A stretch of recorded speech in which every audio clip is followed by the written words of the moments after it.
Give me. Hello, YouTubers. Joe Kersey here on April 9th, 2018, at just about 1800 in the evening Eastern Time.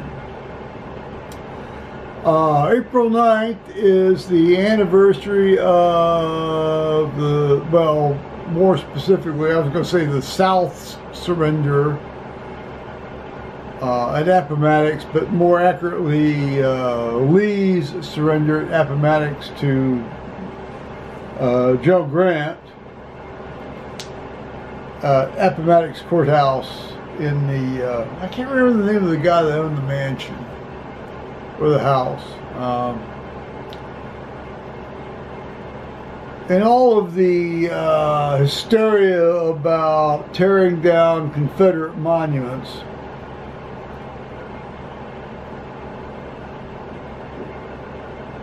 Let us remember that the man who fought and died on the side of the Confederacy in the Civil War fought honorably for the most part and died honorably, and were honorably defeated also for the most part. I had a great-grandfather that was imprisoned in Andersonville. He enlisted in the Union Army sometime in early 1863. Fought at a couple of battles down just north of the Atlanta campaign there on Sherman's army, and was taken prisoner and ended up originally, then he went to Andersonville, and then he was sent to Cahaba prison in Alabama, just, you know, when the Federals were getting ready to overrun Andersonville. He lived to be like 2 weeks short of 100, and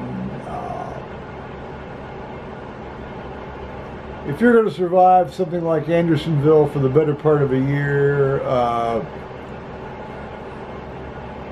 we all know there are various moral and ethical compromises that have to be made, called survival.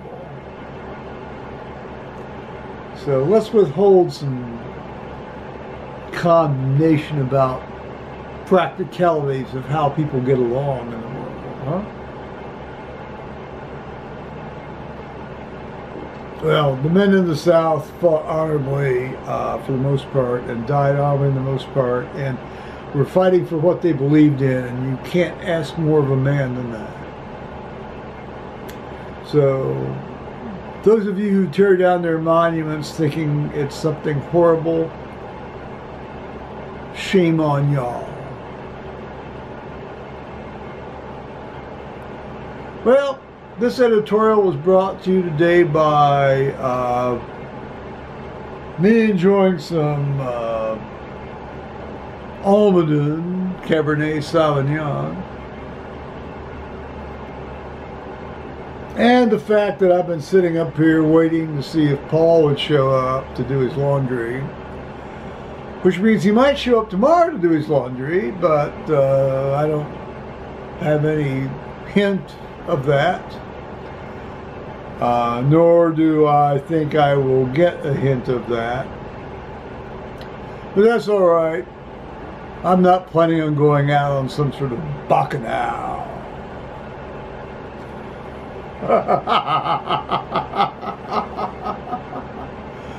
Meanwhile, the creek's up. I might show it to you at the end, I might not.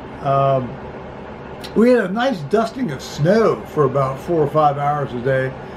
And then, of course, the temperature got up to, you know, above 28, 29, 20, you know, 30. And it melted. We're up to 33 right now. Woohoo! April 9th. I think April 9th, no, April 9th is not some sort of significant figure in some other horrible dictator's life. Well, it might be, but I can't, it slips my mind right now.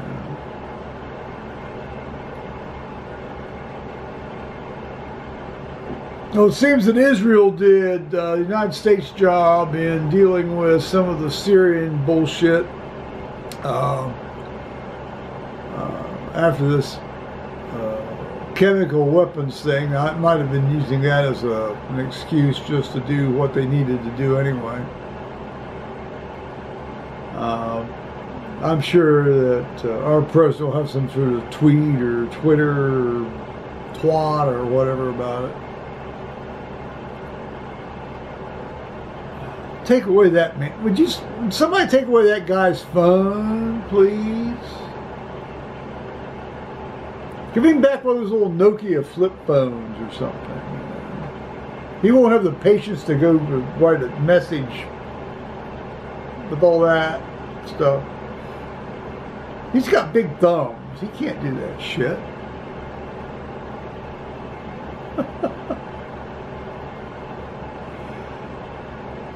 Okay.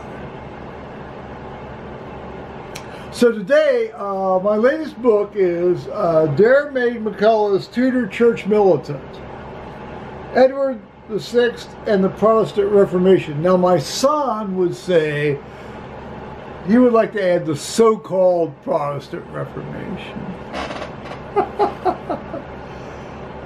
He's a very committed Roman Catholic, and God bless him for that.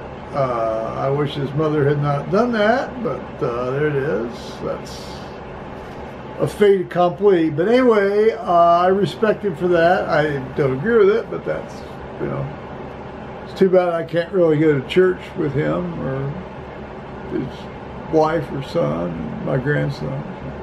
But anyway, I respect him for that.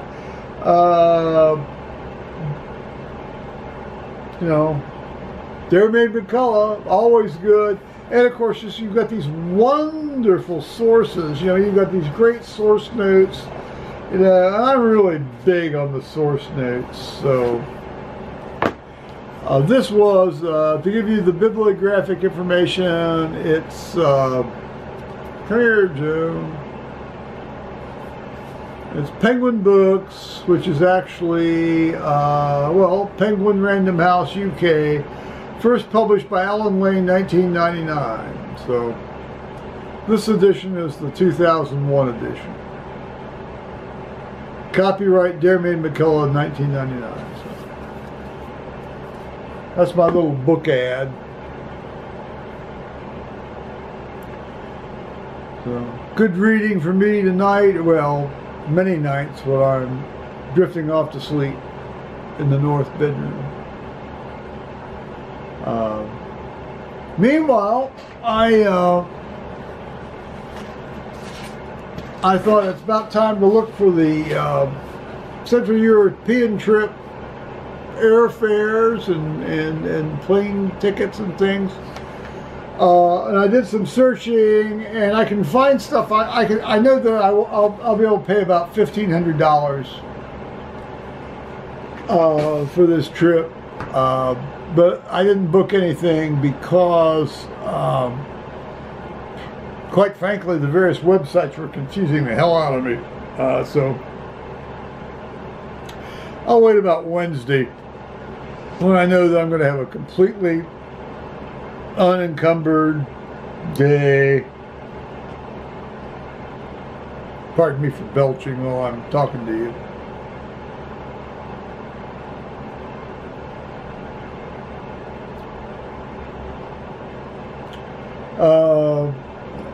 Yeah, I was looking on the Delta. I mean, I was looking at a TripAdvisor. I mean, they were trying to sell me shit for $3,000. Come on, no. This is off-season rates. You know, you're not going to sell me this for $3,000. Come on, no. So much for TripAdvisor. You know, give me a break. And so we'll see. So that's going to be that'll be an interesting experience this fall. I mean, I've got all the stuff arranged for Thomas and my trip there in June, so,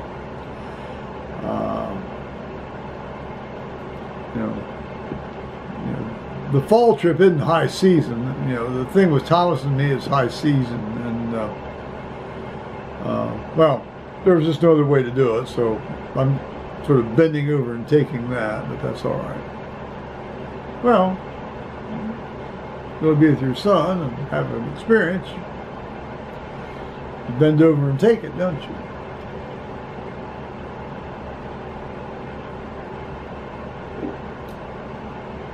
So today I watched, I tried to catch up on some YouTube stuff.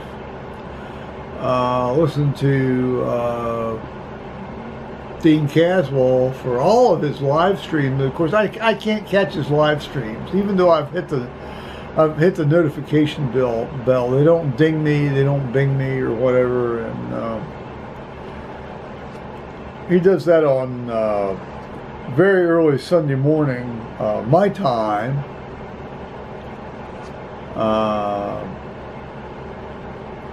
Which is basically, also sometimes called late Saturday night my time, which is like, it's sort of like 1 or 2 in the morning, Sunday morning. And I try to watch most of the way through all of his stuff. I did watch all of this one. He's always worth listening to. Always worth listening to, and he's bought a new camera. He's got one of these new. He's got like one of these mega Sony cameras. It's like got a 42 megapixel sensor in it. It's a full frame sensor. The camera alone's costing, setting him back over, I want to say somewhere over 7,000 Australian dollars. And then the lenses, I don't know how many of his lenses that he already has he can use on this thing or not. So it's nice to have nice equipment. There's no question about it. And good for him. Well, so Paul didn't show up today. I think I mentioned that earlier, so I don't know. He'll either show up tomorrow or he won't. I wish he'd let me know one way or the other, but he doesn't. So, okay. Blah, blah, blah. Yesterday, I spent a fair amount of time talking with my friend Tony from Seattle about various matters while he was, I guess, initially in Seattle and then later down in farther south in areas in the southwestern part of the United States, taking care of business. A lot of it was family business, which I'm not going to go into, obviously. So, I guess today's in Tucson, I think. I haven't heard from him today, so.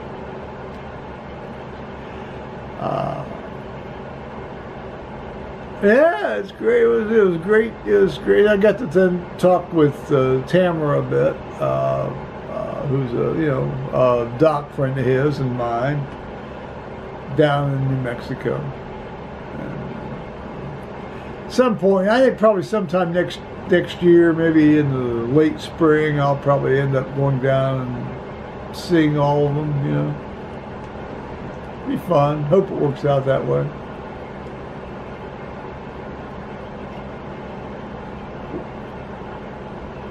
So my plan for tonight is to eat a little food and maybe watch a little bit more Doc Martin on out of YouTube or do something.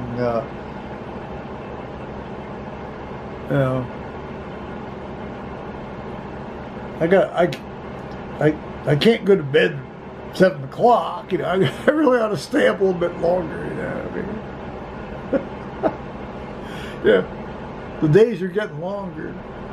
So I'll say bye-bye, YouTubers. And here are a few pictures from 1974, 1975, maybe 1976 or so, 77, where I'm with my son or I'm just by myself when I was actually, quite frankly, a fairly hot number. So my son sent me these the other day, and I thought y'all might get a kick out of that. So I'll say bye-bye, YouTubers, and enjoy these little hot number pictures.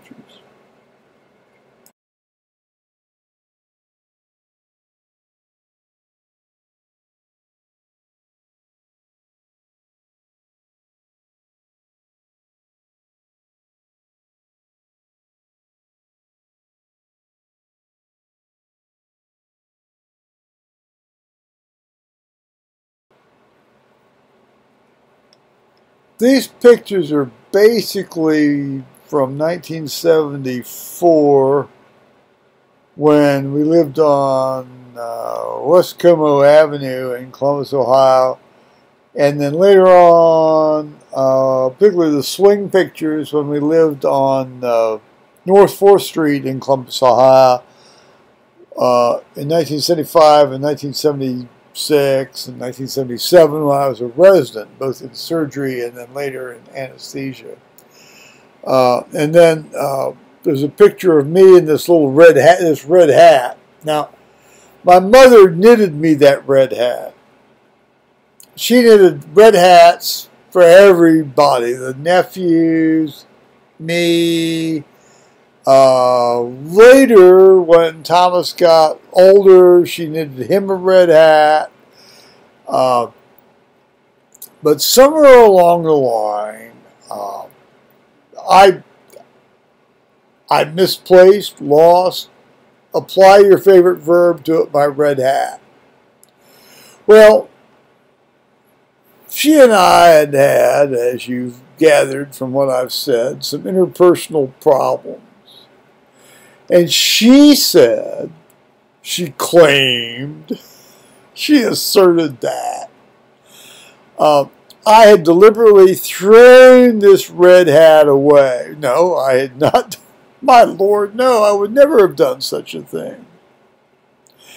My red hat was too small for my head, which probably might have been another little editorial statement.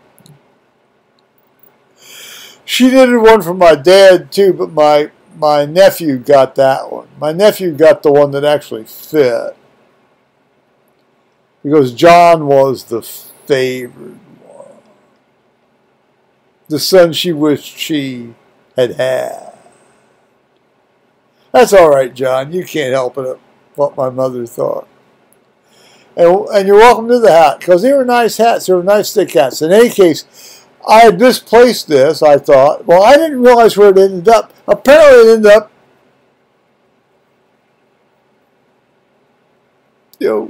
somewhere along the line, Thomas had it.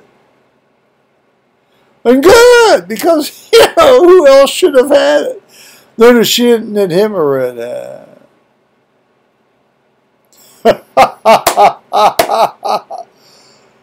Yeah, let's score those points even years later, 8 families fun.